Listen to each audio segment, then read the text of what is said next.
हमारी खुदावंद यीशु की अंजील मुकद्दस यूहन्ना के मुताबिक उसका 15वां बाब 12 से 17 आयत तक। उस वक्त यीशु ने अपने शागिर्दों से कहा, मेरा हुक्म ये है कि जैसे मैंने तुमसे प्यार किया है तुम भी एक दूसरे को प्यार करो। इससे ज़्यादा प्यार कोई नहीं करता कि अपनी जान अपने दोस्तों के लिए दे दे। तुम मेरे दोस्त हो बशर्ते कि जो कुछ मैं हुक्म करूं तुम करो।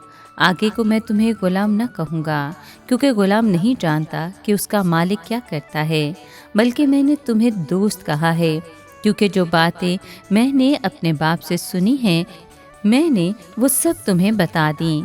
तुमने मुझे नहीं चुना बल्कि मैंने तुम्हें चुन लिया है और तुम्हें मुकर्रर किया है कि तुम जाओ और फल लाओ और तुम्हारा फल बाकी रहे, ताकि तुम मेरा नाम लेकर जो कुछ बाप से मांगो वो तुम्हें दे।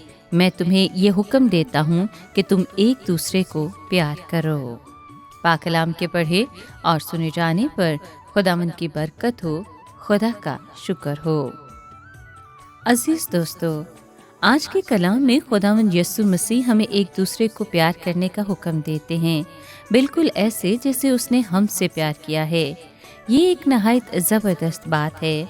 खुदावंद यीशु मसीह कह रहे हैं कि अपना सब कुछ दे दो जैसे कि उसने किया है।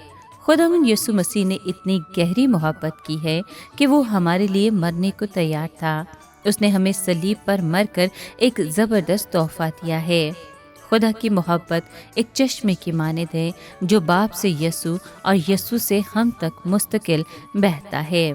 हमें इस चश्मे के बहाव में खलल नहीं डालना चाहिए। लिहाजा जो मोहब्बत हमें यीशु से मिलती है उसे फौरी तौर पर दूसरों में तकसीम करना है। जब हम अपने पड़ोसी को प्यार करते हैं तो इस तरह मोहब्बत का चश्मा वापस खुदा की तरफ चला जाता है, क्योंकि हम पड़ोसी के ज़रिए हकीकत में खुदा ही से मोहब्बत करते हैं।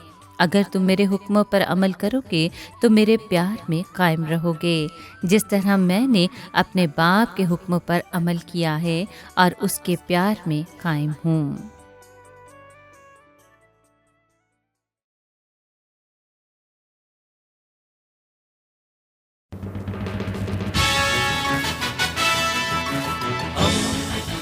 दोस्ती का पैगंबर, रेडियो वेरितास एशिया।